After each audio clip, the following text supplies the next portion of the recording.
Tout autre chose et nous parlons du Salon international de la décoration du Burkina Faso, un salon qui a ouvert ses portes le jeudi dernier. Jusqu'à ce soir aujourd'hui, décorateurs, designers et artisans vont célébrer et valoriser la créativité locale. Le salon se veut également une plateforme d'échange et de partage d'expériences entre professionnels et passionnés de la décoration. L'ouverture du salon avec Fanta Ouattara.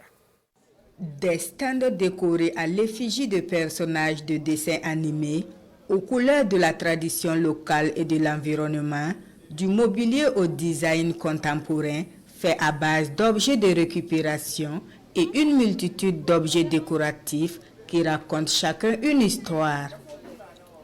Le Salon international de la décoration du Burkina Faso ouvre ses portes.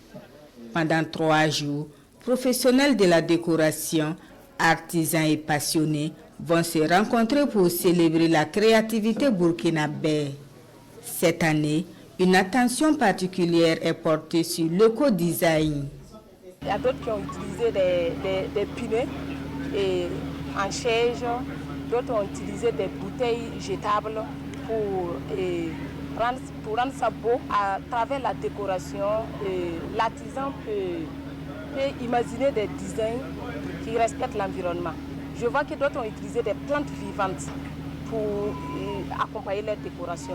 Et tout ça, ça fait partie de l'environnement. Il n'y a pas une meilleure chose que de faire la promotion de l'environnement. Nous les encourageons et nous les invitons à aller davantage, à fouiller, à créer davantage et à endogéniser la question pour voir comment on peut utiliser davantage nos déchets locaux, nos matières premières locaux pour rallonger les cycles.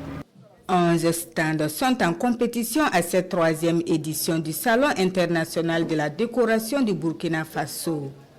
7 stands dans la catégorie décorateur événementiel et 4 stands pour le prix du meilleur entrepreneur écologique.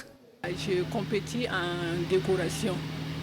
J'ai opté pour la décoration traditionnelle et avec des couleurs authentiques, empreintes de